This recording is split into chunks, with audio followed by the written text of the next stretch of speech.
000. Industrialization is a key pillar in the government's Big Four agenda, holding the capacity to transform Kenya's economy and create mass employment through the development of various value chains. However, more needs to be done to boost the sector. We spoke to Pwani Oil Commercial Director Rajul Maldi to get insights on the challenges facing the sector. It's about growing the manufacturing base of our country, and we've continued to create jobs. We've continued to invest in machinery and technology and additional capacity and so on. We've continued to create demand. We've continued to create products that I've talked about in terms of answering consumers' needs and so on. So in our opinion, we are probably contributing on all spheres, not just the industrialization agenda of the government.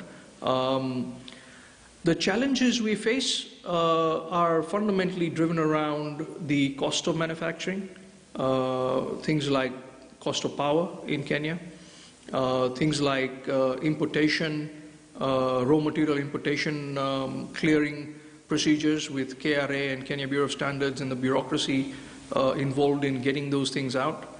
The additional costs levied by government in terms of the IDF or the import declaration form percentages that they charge, the railway development levy that is imposed on all imports. Whilst we are based in Mombasa, we've got nothing to do with the railway, and we still pay a railway levy. So all these adds up to a higher cost base, which may not be similar to international competitors. So if we were to really drive the industrialization agenda, we should be able to market our products at equitable prices to any other manufacturer in the world, to any other market in the world. Unfortunately, we are a little disadvantaged as compared to other manufacturers in other parts of the world.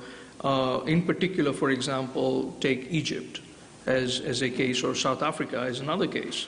The incentives for them to continue to grow their industrial base is significantly more than what we have in Kenya.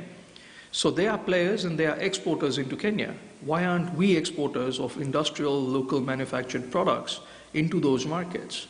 Because our cost base can't compete with their local base. We can either do one of two things if we want to continue to grow, and that's our passion. That's what business is all about. You must continue to grow. You must continue to innovate. And the moment you stop doing that, you stagnate and eventually you die. And we are in no mood of dying anytime soon. So one of two ways of growing. The first one is continue to create internally and create a brand, and that takes time. As I just spoke about Fresh Fry, we launched it with the new spout and so on about 10 years ago. It took us almost 9 years to take that brand from a new launch to #1 in Kenya.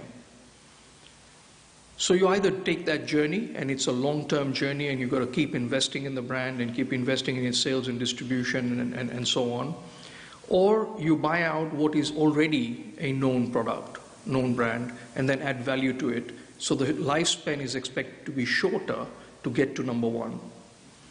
So the logic behind purchase of the brand, we believe it's a good brand, it's got a good brand value, it's got a heritage factor behind it, it's a over 25-year plus old brand, and I think we can do a lot more with that brand in our stable. It taught us how to recreate. It taught us how to innovate in terms of running the business, not just creating products. It taught us how to do things differently in many. Well, as we come to the end of business today, this week, just seen a text from a colleague, Jeff Kirui is asking, umetoka Rurashio na ukaingia hewani direct, hata wange kuacha upumzike. Come on, Jeff. This is Africa Print. We support that. Thank you very much for watching Business Today. I'm Noah Kipkimbo. I do have